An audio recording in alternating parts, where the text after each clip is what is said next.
What's up, everyone? Marc Lobliner, TigerFitness.com, alongside pro golfer Alisa Diomin. Thank you for having me. And I pronounced that correctly? Yes. Yes! So we've been out there, we've been training you deadlifting, going crazy. You're an athlete. Golfers, bodybuilders, people that are bodybuilders really athlete, and I can debate either way because we really don't have scores. We have judges. Like, you hit a ball in the hole, it's a goal. In bodybuilding, you get judged. It's kind of weird.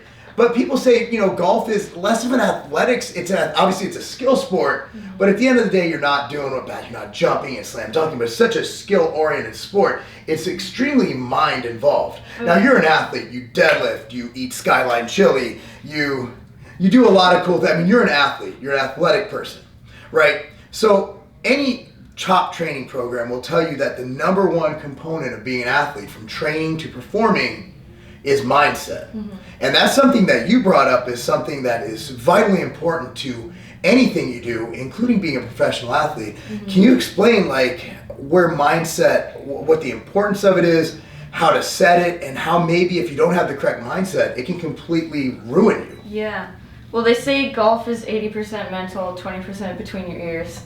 So with fitness, that's something we can control. Mm-hmm. So that's why I want to be 100% sure that I bring my best fitness to my game. And then the mental part, I think that's the part where you can put in the work and sometimes you don't get the results you want.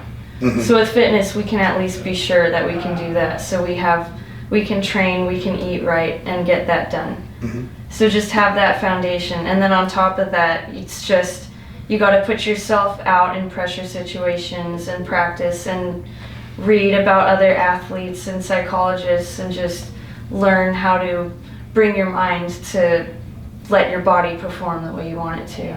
Interesting. So let's say you're on the course and you're in a tournament, a match, or whatever it may be, or you're just out there practicing. How do you get your mind in focus for what you're doing? Let's say you've had a bad day. Your dog pissed on your carpet, ruined your morning. They messed up your omelet at the restaurant, Starbucks got rid of the pumpkin latte. I mean, just white girl problems. I mean, so what happens? How do you get out on the golf course and say, okay, I'm going to take all that and I need to focus on what I do? Yeah, well, I think you got to treat it, I need to treat it like it's a job. I mean, if you're going to work, you're not going to be working and get emotionally involved with it. You're just there, you do your work, and it's not something you get emotionally worked up about. So golf is golf. It's not, everything is it's in your control, but not at the same time. So you just accept things the way they happen. You can't get upset. So you just have to not emotionally react to what happens. You can't get too happy or too sad about the results because you just got to live with it and focus on the next shot instead of what happened in the past.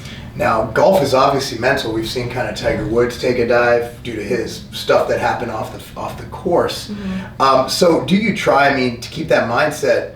A lot of athletes, if you've ever read the book, From Good to Great to Unstoppable, it's a great book.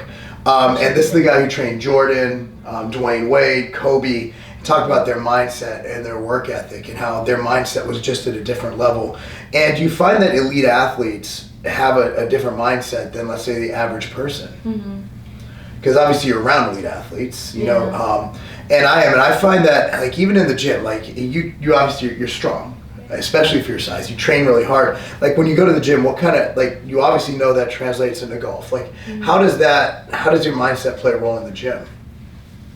The golf. When you go into the gym, are you okay, I'm going to kill this today. This is going to take me a step, closer to my goal of winning a tournament. How does that play? Yeah. Well, in the gym, I know if you show up and you try, you get results, which is cool. Because it's guaranteed results almost. Yeah. If you put in the work. So Yeah, that's what I love about the gym. Yeah, that's awesome, and obviously that hard work translates into how you So play you on the know, golf course. you work hard because you know it's going to pay off. Yeah, absolutely. So speaking of payoff, you're actually sponsored by Rivalist. So how are those guys? Oh, they're the best. They have that glazed donut protein. Yeah, we tried that today. Great, yeah, great. Honestly, I've never tried a glazed donut protein. I've had a glazed donut before, and it tasted similar. So I think we're good. I think we're pretty good. Oh, yeah. So their pre-workout tastes fantastic. I'm gonna link it down below. But you know, that's really cool. Now going to that level, like as an athlete, your goal is to get sponsors. Are, I mean, look at what Jordan made from the Bulls and what he made everywhere else. I mean, the guy's a $1 billion franchise right now. And obviously the goal is sponsorships. Now, mindset on the field, you know that you perform, you know, you get stuff, especially in golf. I mean, fitness is we were talking about this earlier, like there's very little money in the fitness world. Yeah. Like you're in a unique spot. Like golf has some money behind it. You know, you have big sponsors. You know, your best goal in bodybuilding is to get, you know, Crazy Pants to sponsor you. That's pretty much what you got. And you got Nike versus those crazy baggy pants they wore in the 80s. Oh. I don't think we need to bring them back. I think you can. But no, that's cool. I'm really glad you came aboard, and just to show you that, you know, the weight room does translate, and mindset is such a key component to everything, from real professional athletics to just going to the gym just every day in life. Have you always been driven like that? I mean, have you always wanted to be the best at everything you do? Oh yeah. No matter what you do, I think you gotta do your very best. Yeah. Are you very competitive? Do you hate losing? I think so. Okay, I think that's a comment there. Well, thanks so much for joining us again. Thank you. Click on the Rivalist link down below. Where can they find you? On Instagram, Alisa Diomin. There you go, guys. Thanks for joining us. Thank you, Marc. Appreciate you coming out here. And that's not a game.